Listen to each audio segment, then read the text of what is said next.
Okay, so here it is, the MacBook Air 2020 edition. We're going to go ahead and get it unboxed. It's pretty simple. We know the drill by now, but for tradition's sake, I wanted to go ahead and get this thing unboxed. So here it is, the top of the MacBook Air 2020 model. This is a 13-inch MacBook Air. It features a 1.1 gigahertz dual-core CPU. Now, this is not the quad-core version. You should probably buy the quad-core version if you're going to be doing any sort of intense operations like video editing, raw photo editing, etc. But as I mentioned at the very outset, I wanted to specifically try the $999 MacBook Air because it is the cheapest MacBook that Apple currently sells. So that to me is just an interesting talking point. I'm always going for the top of the line machine. I thought I would just switch it up this year and say, hey, let's go to the bottom of the barrel, grab the very entry level of the entry level MacBook Air. And that's what we've done. So you see the design by Apple in California packet. Inside you get a little getting started guide. Of course, you saw your USB cable, your USB-C cable, and your power brick, 30-watt power brick. You have your regulatory information and what do we have here? Space gray Apple stickers. So nice. All right, so let's go ahead and get it unwrapped. Here it is, folks, the 2020 MacBook Air. It's very, very similar. If you've used the last year's model or the year before that in 2018, you know exactly what to expect. For the most part, there are some definite notable changes here, but you still have the two Thunderbolt 3 ports on the left side, and you still have the 3.5mm headphone jack on the right side. So as far as outside appearance, not much has changed at all. It is ever so slightly thicker and heavier, but that's almost indiscernible from last year's model. And you have the little inset here so you can lift up, I don't know what that's, like some smudges on the front lip area. I don't know what's up with that. I just took it out of the box, but whatever. All right, so here's the top of the MacBook Air. You can see the little color matched Apple logo, nice and shiny. Let's go ahead and open it up. And the MacBook Air automatically turns on. Go ahead and remove the little protective paper. There we go. Now we're ready to get it all set up. So let's get started talking about the top features for the 2020 MacBook Air. First top feature is the $999 base price for the MacBook Air. So you go to Apple's website, you see there starting at $999. That's going to pull in quite a few people, at least pull some eyes to this MacBook Air. That is a very low price for an Apple laptop, just under $1,000.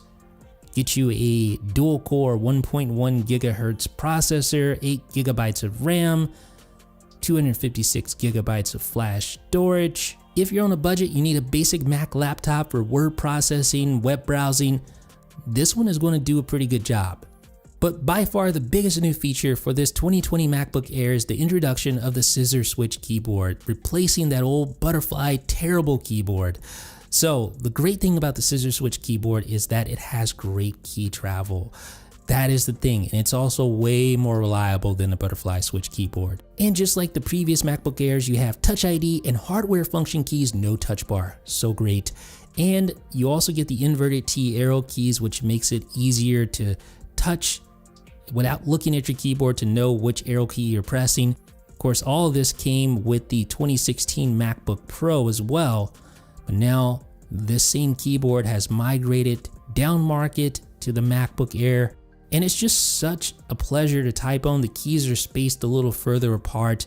If you were frustrated by the previous MacBook Air keyboard, then this one is going to make you really happy. It truly is a night and day experience when comparing the two. I tried to type on my 13-inch MacBook Pro from 2019 and compared it to this, and it was just no contest. I would take this keyboard 10 out of 10 times. One of the really cool features of the 2020 MacBook Air is that Apple doubled the entry-level storage. So no longer does it start with just 128 gigabytes of flash storage. No, they actually dropped the price on the base model from $1099 to $999 and then doubled the storage from 128 to 256. I've always felt like 128 gigabytes of storage was way too little, even for the most basic users, but having 256 gigabytes of storage is actually quite nice. So with my previous MacBook Airs, I always got used to carrying around this guy right here. This is a SanDisk Extreme Portable SSD. Great little portable drive. But now Apple has doubled the max amount of storage you can configure on your MacBook Air. So it used to be just 1 terabyte, now you can configure up to 2 terabytes, which is quite a lot of storage. Even if you're editing high quality video, with 2 terabytes, you could probably manage to do so without toting around a portable SSD.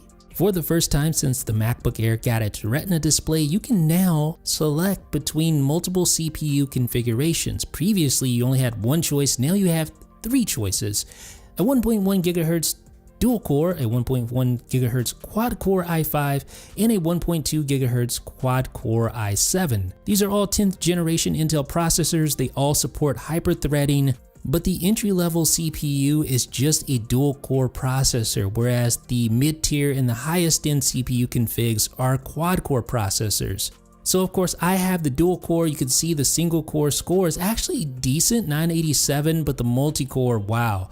That's gonna hurt when you're editing video or trying to edit video in Final Cut Pro 10 or doing anything else that takes advantage of multi-core.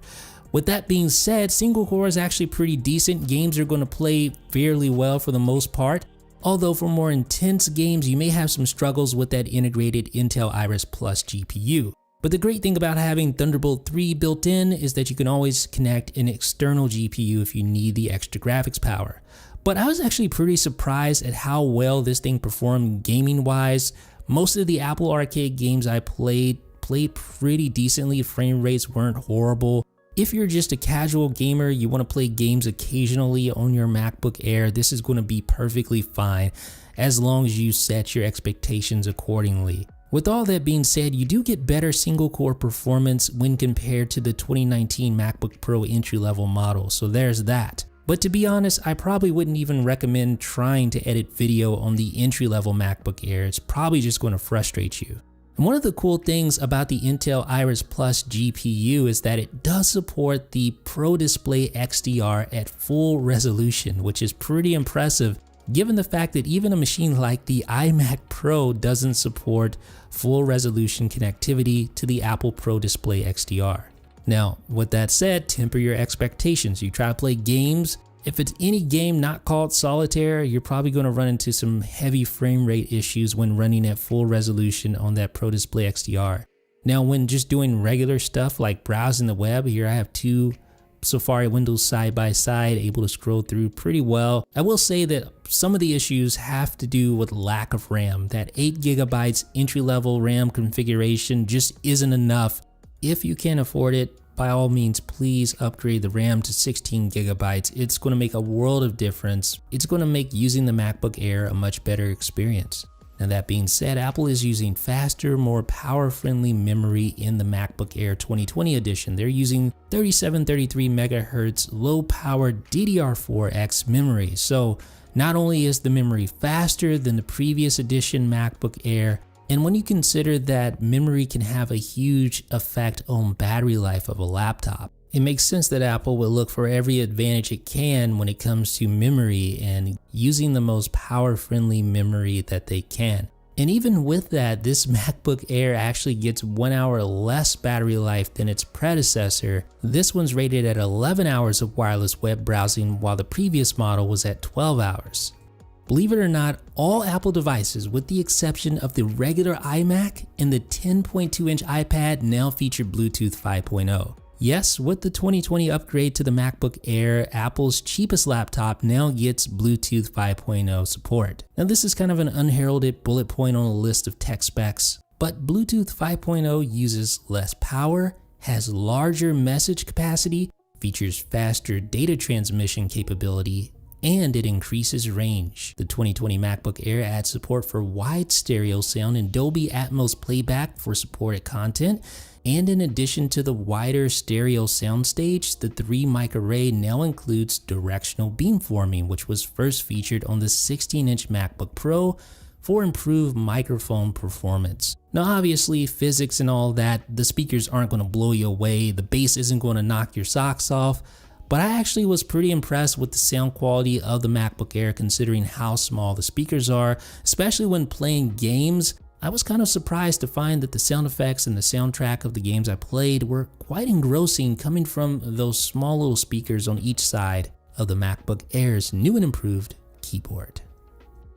So The MacBook Air 2020 entry-level edition with the dual-core CPU. No, this is not the machine you want to purchase if you plan on editing video, editing raw photos, things like that. But if you're just doing basic stuff, you're writing, you're browsing the web, and if push comes to shove, yes, you can edit videos technically on this machine, but I definitely don't recommend it. If you want to do that, get at least the quad-core model with 16 gigabytes of RAM. You're going to be a lot more happier that way, just trust me on that one.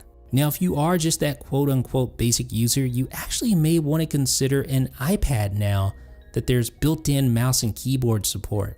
But for those of you who absolutely know that you want a Mac and not an iPad, as long as you have the proper expectations, the 2020 MacBook Air and all of its various flavors could be a great machine for you. Let me know what you guys think down below in the comments. This is Jeff with 9to5Mac. Special thanks to our friends at MacPaw for sponsoring 9to5Mac on YouTube. Clean My Mac X is one of the best investments for your new Mac to maintain its peak performance over time. It features proactive real-time malware monitoring, helps you to eliminate clutter, features bulk updates, and much more. It's one of the best investments you can make for your Mac. Download it today at cleanmymac.com.